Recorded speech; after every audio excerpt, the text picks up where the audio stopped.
ગઢડાના SP સ્વામીની કારને અમદાવાદમાં અકસ્માત નડ્યો છે, જ્યાં વહેલી સવારે એસજી હાઈવે ઉપર થલતેજ પાસે અકસ્માત થયો હતો। અહીં એસપી સ્વામી પોતે આ કાર ચલાવી રહ્યા હતા। પૂરપાટ ઝડપે આવતી કાર થલતેજ ટ્રાફિક બૂથ સાથે અથડાઈ ગઈ હતી। કાર અથડાતા ટ્રાફિક બૂથ તૂટી ગયું।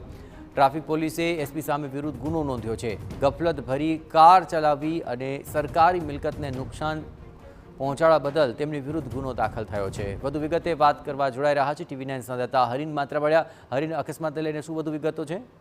બિલકુલ, આજે વહેલી સવારનો બનાવ છે। 9:30 થી 10 વાગ્યાની આસપાસનો આ બનાવ છે ને જ્યારે જે એસજી હાઈવે ઉપર છે ઇનોવા પૂરપાટ ઝડપે ચલાવતા હતા અને ત્યારબાદ તે જમણી બાજુ ટર્ન લેતા જે પોલીસ બૂથ છે ત્યાં ઇનોવા કાર અથડાઈ હતી અને આ ઇનોવા કાર છે તે એસપી સ્વામી ખુદ ચલાવી રહ્યા હતા। પોલીસે એસપી સ્વામી વિરુદ્ધ ગુનો નોંધ્યો છે। ખાસ કરીને ગફલતભરી રીતે કાર ચલાવી અને સરકારી મિલકતને નુકસાન પહોંચાડવા બદલ એસપી સ્વામી વિરુદ્ધ ગુનો નોંધવામાં છે। વહેલી સવારે તેઓ ઇનોવા કાર પોતે ડ્રાઈવ કરી અને થલતેજ બાજુ જ્યારે ટર્ન લેવા ગયા હતા ત્યારે પૂરપાટ ઝડપે કાર ચાલતી હતી ને તેને જ કારણે જે મેટ્રોનો પિલર છે ત્યાંથી આ જમણી બાજુ કાર આવતા જ ટ્રાફિક બૂથ સાથે અથડાઈ હતી। જોકે આ અકસ્માતમાં કોઈ ઇજાગ્રસ્ત થયું નથી, પરંતુ ટ્રાફિક બૂથ છે તે સંપૂર્ણ રીતે તે ભાંગી ગયું છે ને તેને જ લઈ અને એસપી સ્વામી વિરુદ્ધ ફરિયાદ નોંધાઈ છે। જી બિલકુલ હરીન, તમામ ગતિવિધિઓ પર નજર રાખતા રહેજો। તો આખરે એસપી સ્વામી જ કાર ચલાવી રહ્યા હતા અને હવે તેમની વિરુદ્ધ ગફલતભરી રીતે કાર હંકારવી અને પબ્લિક પ્રોપર્ટીને નુકસાન પહોંચાડવા બદલ ગુનો દાખલ કરાયો છે।